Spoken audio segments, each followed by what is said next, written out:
Hi, I'm Miss Delgado. I'm gonna be your nurse, and Dr. Sagon will be here in a minute.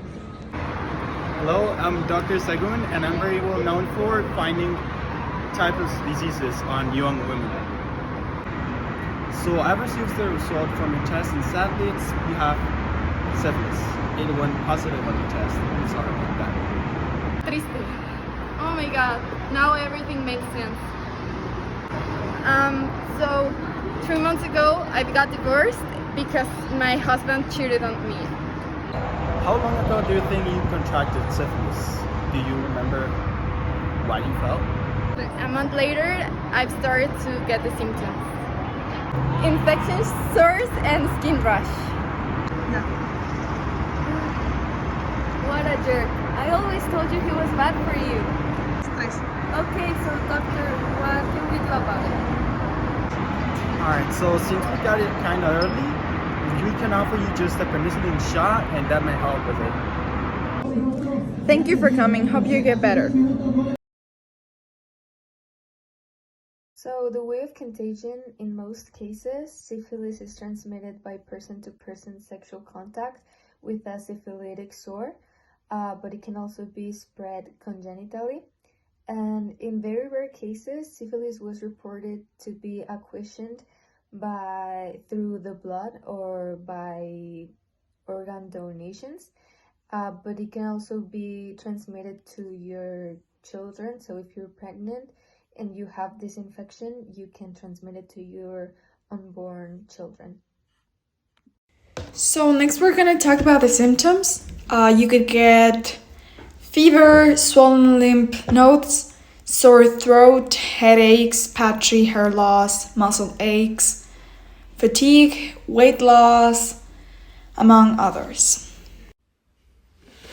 The first stage involves a painless sore on the genitals, rectum, or even the mouth. And after this initial sore heals, the second stage is characterized by a rash. Then, for a specific amount of time, not a specific amount of time, there are no symptoms. This could last even years, and this is the final stage. And in this final stage, you could have brain damage, even damage on the nerves, on the eyes, or even the heart. To diagnose syphilis, they use a screening test. So here is an example. This is like the fastest test, like a pregnant test. So yeah, troponin test will show you your antibodies. That in case you have syphilis, will show you like the specialist on syphilis. This test will also show you the TPPA antibodies that you have.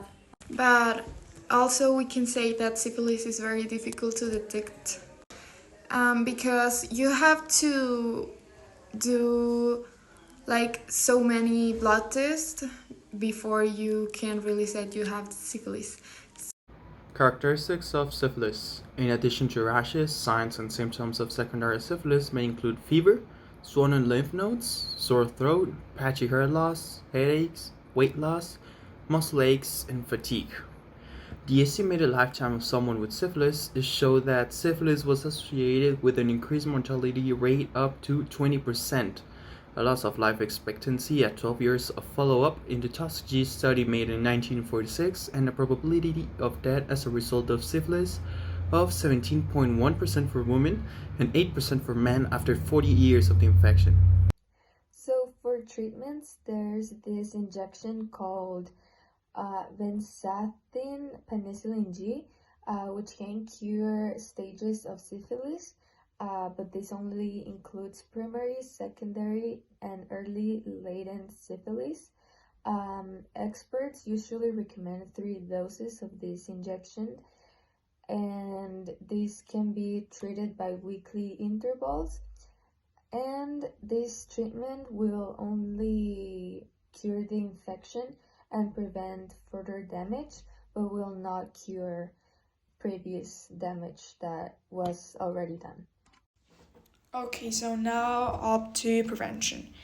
The only way that you can be certain that you won't get any sexually transmitted disease, specifically syphilis, is by abstaining from having sex. The second best option is to only have one partner and making sure that this one partner is only having sex with you. This way we can prevent both partners from getting infected. This is called having a mutually monogamous sex relationships. And the last one is using a latex condom, but this is not like 100% effective, but it has a great percentage of effectiveness. The reflection that I have from this work is that if you want have a sexual life, you need to look like all the risks, and you have to research like all the information that you can, because it's something like it's really important for your health. Well, in conclusion, I think that it's personally really important to be aware of this type of infections as young people, and also to make consent of how dangerous and serious they can be if we're not educated about this topic. And this is why I also think that it's important to make this general information so that people know how to prevent and to not contract it. And I also think that schools should teach about its treatments and how it can be cured.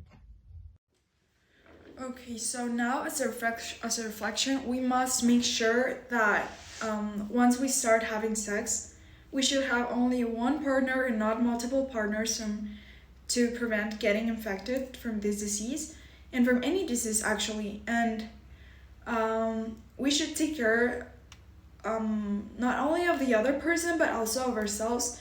So we must use a condom, and we must be careful which person we're having sex with, because it is very important. Not only if us as women, we get pregnant, but we could also get sexually transmitted disease. So we must make sure that we're protected once we decide being sexually active, and we must be certain about the person that we're having sex with. Reflection. I have seen how syphilis looks like, and honestly, I don't wish it upon anybody. So my tip is, please wear protection when doing your deed. You may not know what the other person has, or even if you are diagnosed with it. If you are, please tell the person you will be with so that she or he is aware, and both of y'all can take precautions and stay safe.